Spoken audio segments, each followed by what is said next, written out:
So what does it really take? How do you turn a dream that was born on some forgotten dusty street into a reality, under those massive stadium lights? Well, today, we're going to dive into the absolutely relentless journey of one person who did just that. This is the story of Alex's ascent. Yeah, that line, it just sets the stage perfectly, doesn't it? This is not, and I mean not, a story about privilege. Alex's journey kicks off on those forgotten streets, way, way far from any kind of spotlight. Back then, a vision for the future was pretty much the only thing he really owned. So where does a journey like this even begin? Well, it all starts right here, in part 1, A Boy and a Dream. You got to picture his early world. It was basically defined by three huge things: the crushing weight of poverty, this constant nagging chorus of doubt from everyone around him, and just one single object that gave him both an escape and a little bit of hope: a simple football. And his reality? It was stark. He's born into poverty. He's the kid at the back of the class, daydreaming of these massive, roaring stadiums. But here's the thing. It wasn't just some fantasy. It was almost like a mental rehearsal, He was visualizing his goals so clearly, it probably felt real to him. But to everyone else, nah. He wasn't a future star. He was just that quiet kid, kind of lost in his own little world. And that one phrase, man, it just captures how the world saw him, doesn't it? You can just hear it, a sharp command from a teacher, probably followed by a few snickers from his classmates.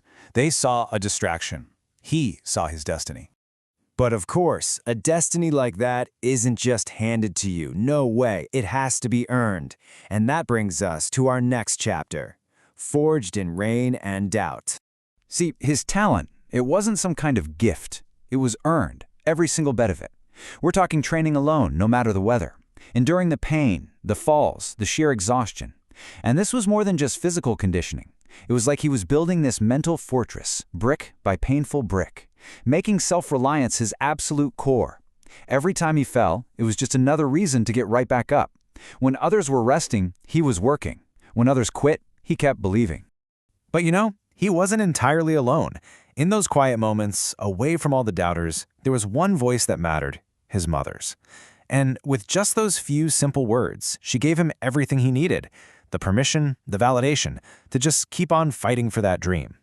But here's the thing about hard work. It can feel pretty meaningless if you never get an opportunity, right? So how does a kid like this ever get discovered? What was that first big turning point? Well, it came when all that relentless preparation finally met a little moment of chance, a local tournament. So he scores the winning goal, and wouldn't you know it, he finally catches the eye of a coach. The coach comes up, asks a simple question, probably expecting to hear the name of some fancy academy. But Alex's answer? It reveals the real truth. His training ground wasn't some perfect, pristine field. It was the broken streets of his neighborhood.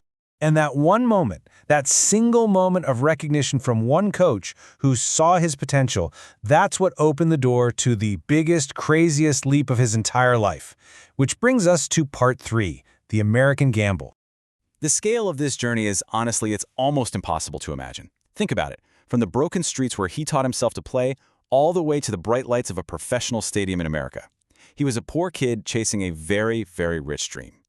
But arriving in America, that wasn't the finish line. Nope, it was a brand new starting line, with even higher hurdles.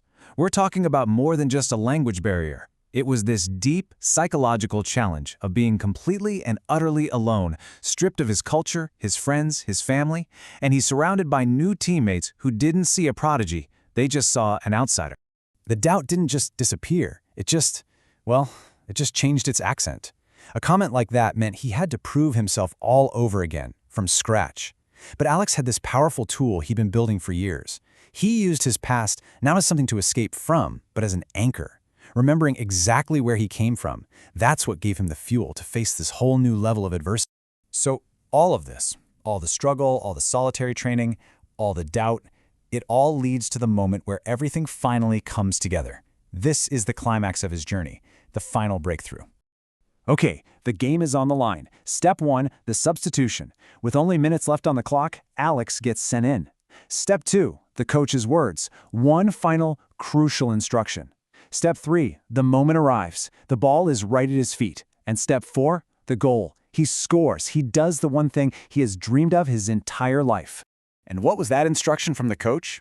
It wasn't some complex tactical breakdown. It was something so much simpler and so much more powerful. It was just, show them who you are.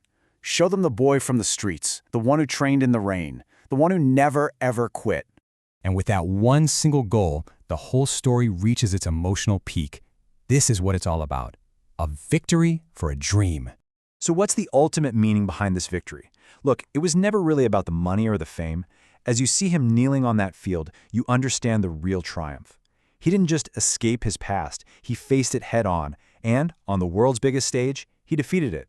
And that, right there, is the core message of Alex's entire journey. It's this powerful reminder that leaves us with one last thought. Dreams don't care where you're from. They don't care about your bank account or what other people think is possible. They only care about your fight.